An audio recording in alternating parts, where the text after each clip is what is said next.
नहीं, क्यों नहीं बजवाई? उन्होंने बजवानी चाहिए थी। नहीं, हम बजवा देंगे पवन खेड़ा के यहाँ, हम बजवा देंगे। हमारे माननीय अध्यक्ष जी आप जलेबी पवन खेड़ा के यहाँ और कांग्रेस के यहाँ पहुँचवाइए। उनको तो ये मालूम ही नहीं है कि ये चीजें भी फेमस है। वो तो किसी ने उनकी गाड़ी में एक डब्बा रख दिया और डब्बा रखा तो उन्होंने देखा कि इतनी बड़ी जलेबी यहाँ बनती है, तो उसको लेकर के वो उतावले हुए हैं थोड़े, उनको मालूम नहीं था। आम आदमी तो भ्रष्टाचार की दलदल में फंसी हुई पार्टी है, वो तो कांग्रेस से आगे है। और कांग्रेस और आम आदमी पार्टी का दोनों का आपस में तालमेल है। ये तो उनकी सीटों को लेकर के झगड़ा हुआ, नहीं तो लोकसभा में तो दोनों गले मिल गए थे। जो श्रेय है वो श्रेय आदरणीय नरेंद्र मोदी जी को जाता है, जिन्होंने पिछले 10 वर्षों में ऐसी नीतियां, ऐसी योजनाएं चलाई हैं जिसका लाभ गरीब व्यक्ति को भी मिल रहा है, जिसका लाभ किसान को भी मिल रहा है, जिसका लाभ युवा को भी मिल रहा है और जिसका लाभ महिला को भी मिल रहा है। इस प्रकार की योजनाएं आदरणीय मोदी जी ने वो हर वर्ग के लिए चलाई हैं। उसका परिणाम है, उन नीतियों का परिणाम है, मोदी जी की ये लोकप्रियता का परिणाम है। मोदी जी को देश के लोग प्यार करते हैं, मोदी जी को देश के लोग स्नेह करते हैं और उसका परिणाम है भारतीय जनता पार्टी हरियाणा के अंदर तीसरी बार प्रचंड बहुमत से वो आई है। और हरियाणा के लोगों का मैं दिल से धन्यवाद करता हूं कि जिन्होंने मोदी जी की नीतियों के ऊपर मोहर लगाई है। मैं सभी का आभार व्यक्त करता हूं। मैं अपने हरियाणा के भारतीय जनता पार्टी के सभी कार्यकर्ताओं का भी मैं दिल से आभार व्यक्त करता हूं, जिन्होंने इतनी कड़ी मेहनत और सरकार की डबल इंजन की नीतियों को जन जन तक पहुंचाने का काम किया है। मैं उन सब कार्यकर्ताओं को भी दिल से आभार व्यक्त करता हूं, उनको धन्यवाद देता हूं कि उनकी मेहनत के कारण हम तीसरी बार सत्ता में आए हैं।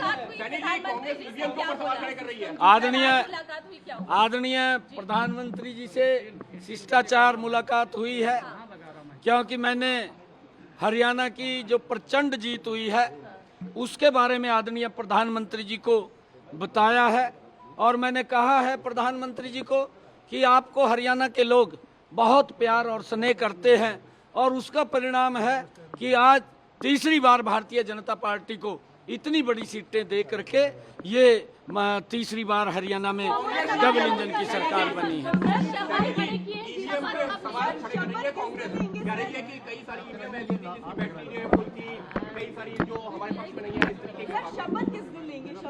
देखिए, जो ईवीएम के ऊपर सवाल उठाने वाले लोग हैं, मैंने 4 रोज पहले कहा था, जो यहाँ पर सर्वे की रिपोर्ट आ रही थी, उस सर्वे की रिपोर्ट के अंदर एक तरफा कांग्रेस के पक्ष में माहौल था। कांग्रेस इस प्रकार का वातावरण बना रही थी, झूठ का बवंडर खड़ा कर रही थी कि हम सत्ता के अंदर आ गए हैं। और मैंने बार बार इस बात को कहा, मेरी कोई भी बाइट आपने देखी होगी, सुनी होगी, मैंने ये बात कही है कि हमने इतना काम किया है पिछले 10 वर्षों में आदरणीय मोदी जी के नेतृत्व में, और मुझे पूर्ण विश्वास है कि हरियाणा के अंदर तीसरी बार बहुत बड़े मैंडेट के साथ एक तरफा जीत भारतीय जनता पार्टी की होगी। और वो साबित हरियाणा के लोगों ने कर दिया है। वो जो सर्वे की रिपोर्ट थी, उस रिपोर्ट को आप लोगों के सामने है।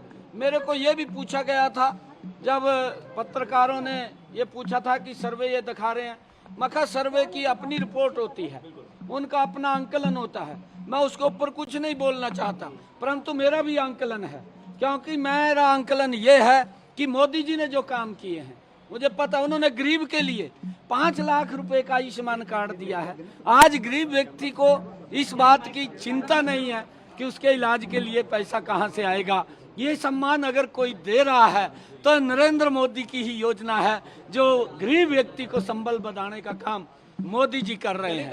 और मैंने इसी आधार के ऊपर कहा था कि भारतीय जनता पार्टी बहुत बड़े मैंडेट के साथ एक तरफा जीत लेकर के आ रही है। इसका श्रेय पूरा का पूरा अगर जाता है वो मोदी जी को जाता है और कार्यकर्ताओं को जाता है।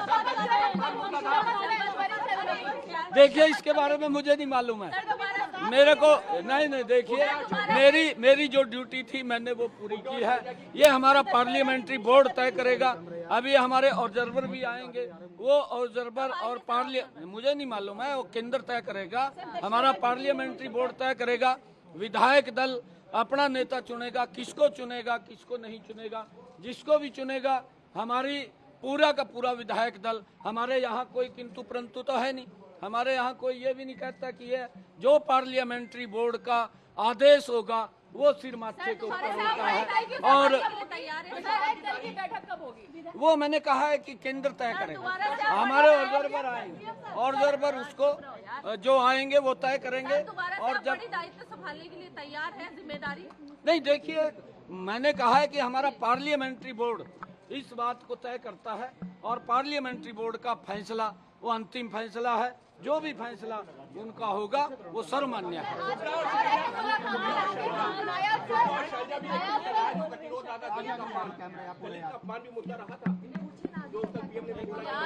नहीं देखिए, कांग्रेस के डीएनए के अंदर है ये।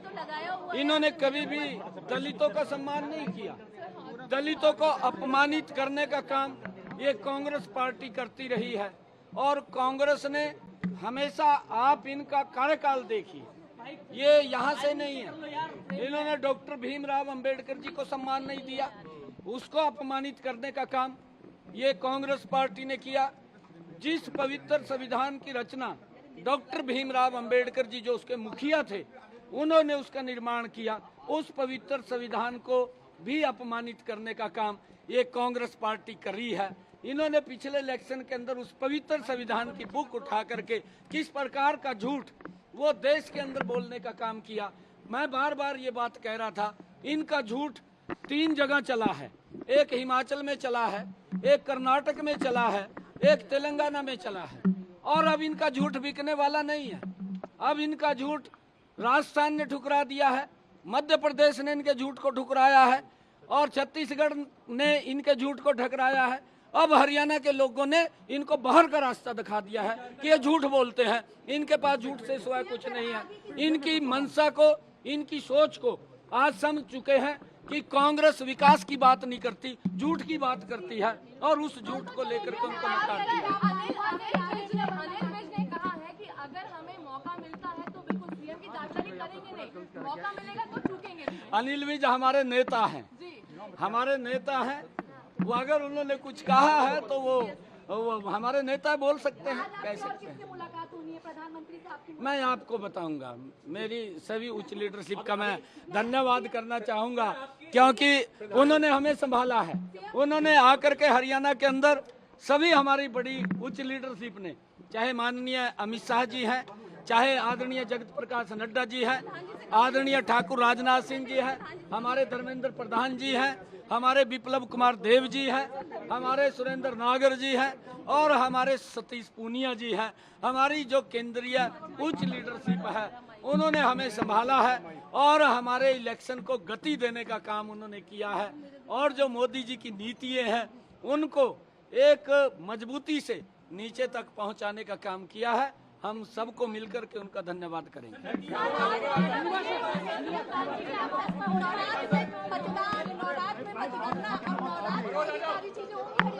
है जी, नवरात्र में मतदान और नवरात्र में मतगणना, अब नवरात्र में ही शपथ और तमाम चीजें होंगी हरियाणा में? नहीं देखिए, ये विषय नहीं है, ये विषय नहीं है। मैंने कहा है कि हमारा पार्लियामेंट्री बोर्ड उसको तय करेगा। जब भी वो तय करेगा तो हमें जैसा आदेश करेगा। नहीं, हमारी जलेबी हरियाणा की बहुत ही फेमस है। मेरे गोहाना की जलेबी बड़ी फेमस है, परंतु जो व्यक्ति ने प्रेजेंट किया है कि उसकी फैक्ट्री लगेगी, उसका ये होगा, जलेबी के ऊपर बड़ी राजनीति की है। जलेबी हमारे हरियाणा में कई प्रकार की होती है। एक बारीक जलेबी भी होती है, एक मीडियम जलेबी भी होती है, एक ये गोहाना की प्रसिद्ध जलेबी है, ये भी ऐतिहासिक जलेबी है। परंतु यही सा हमारी जो हरियाणा का कल्चर है, हरियाणा की हमारी संस्कृति है, हमारे हरियाणा का जो खान पान है, अलग अलग क्षेत्र में अलग अलग है। कहीं की बर्फी फेमस है, कहीं की अमृति फेमस है, कहीं का घेवर फेमस है, कहीं का हमारा जो घेवर के साथ साथ फिरनी है वो फेमस है। परंतु उनको तो ये मालूम ही नहीं है कि ये चीजें भी फेमस है। वो तो किसी ने उनकी गाड़ी में एक डब्बा रख दिया और डब्बा रखा तो उन्होंने देखा कि इतनी बड़ी जलेबी यहाँ बनती है, तो उसको लेकर के वो उतावले हुए हैं थोड़े, उनको मालूम नहीं था। बीजेपी नमस्कार जब कल शुरू हुई थी तो पवन खेड़ा ने कहा था कि प्रधानमंत्री नरेंद्र मोदी और गृह मंत्री अमित शाह के यहाँ जलेबियां भिजवाई जाएगी। नहीं, क्यों नहीं भजवाई? उन्होंने भजवानी चाहिए थी। नहीं, हम भजवा देंगे पवन खेड़ा के यहाँ, हम भजवा देंगे। हमारे माननीय अध्यक्ष जी हैं, अध्यक्ष जी आप जलेबियां पवन खेड़ा के यहाँ और कांग्रेस के यहाँ पहुँचवाइए, जलेबियां जानी चाहिए वहाँ पे। जेजेपी इतनी बुरी तरह क्यों पिट गई, क्या वजह रही? क्षेत्रीय पार्टियां चल नहीं पाई चुनाव में। है जी, क्षेत्रीय पार्टियां क्यों पिट गई चुनाव में? इनेलो, जेजेपी, आम आदमी पार्टी ये सब निपट गई चुनाव में।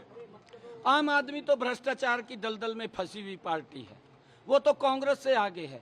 और कांग्रेस और आम आदमी पार्टी का दोनों का आपस में तालमेल है। ये तो उनकी सीटों को लेकर के झगड़ा हुआ, नहीं तो लोकसभा में तो दोनों गले मिल गए थे, एक दूसरे को गाली भी देते थे, विधानसभा में भी मिलने वाले थे। और तो सीटों को लेकर के तालमेल नहीं बना, क्योंकि लोग समझ चुके हैं कांग्रेस भ्रष्ट है और आम आदमी उससे महाभ्रष्ट है। अगर कांग्रेस को महाभ्रष्ट कहें तो आम आदमी भ्रष्ट है, दोनों एक दूसरे के अनुरूप हैं। इनेलो, जेजेपी का खाता नहीं खुला। देखिए उनको आप पूछ सकते हैं। हमने तो बार बार ये कहा है, INLD के नेताओं को भी कहा है कि भाई थोड़ा जोर मारिए, जोर मारना चाहिए। लंबे समय तक आप लोग सत्ता के अंदर रहे हैं, परंतु वो उतना कवर नहीं कर पाए।